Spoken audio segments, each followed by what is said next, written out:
So this video came up on my For You page, and initially I thought it was just a joke.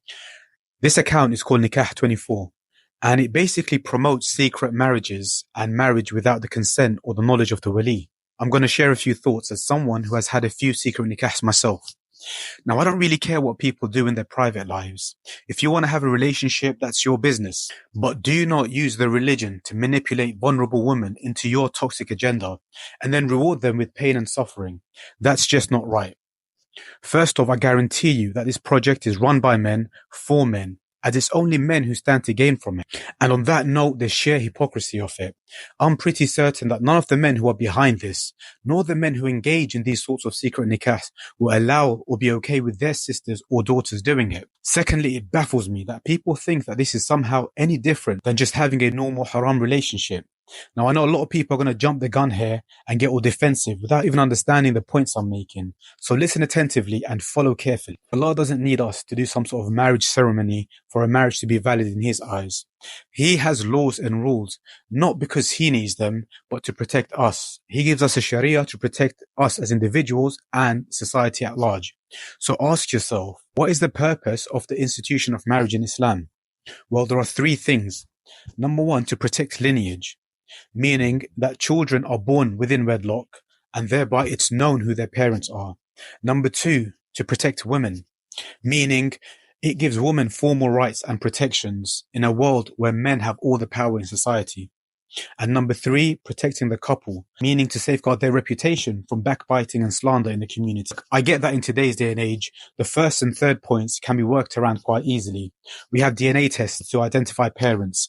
And unlike the past, people can actually have secret and even online relationships where the community doesn't have to know or get involved. So really, it's number two that we need to think about. This one hasn't really changed. Just as it was the case 1400 years ago, today, women are still the primary victims of bad relationships and marriages. They suffer much more damage than men do. In fact, even in the 21st century, they're still seen as damaged goods if they've been in prior relationships, even if those relationships were halal and in marriages.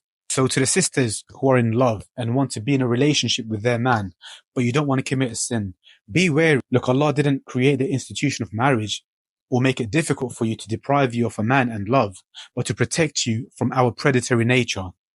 The guys trying to convince you that marriage in secret is a good idea probably have good intentions, but they're not doing it for you. They're doing it to fulfill their own needs, and yours comes way after. Without the public institution of marriage, there is nothing stopping them from spending a bit of casual time with you, but without fulfilling any of your rights and needs. And why would they if they don't have to?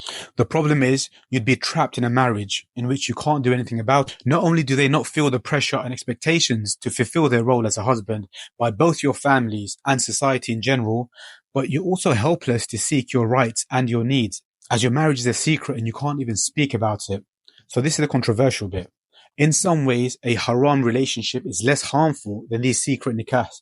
Because at least in a haram relationship, you know what you're offering and what to expect in return. And you can leave that relationship whenever you're unhappy with the terms. In a secret nikah, you have to offer everything to your husband and you can't force him to give you anything in return.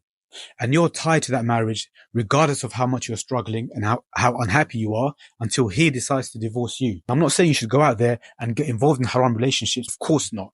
But what I am saying is avoid these secret nikahs. And if this person really loves you, cares about you and wants to be with you, then get him to man up and prove to you that you mean something to him by approaching your wali and making it public. And my message to the brothers is, if you wouldn't want this for your woman folk, then don't engage in it yourself. Man up. Approach her wali and take on the responsibilities of marriage like a real man.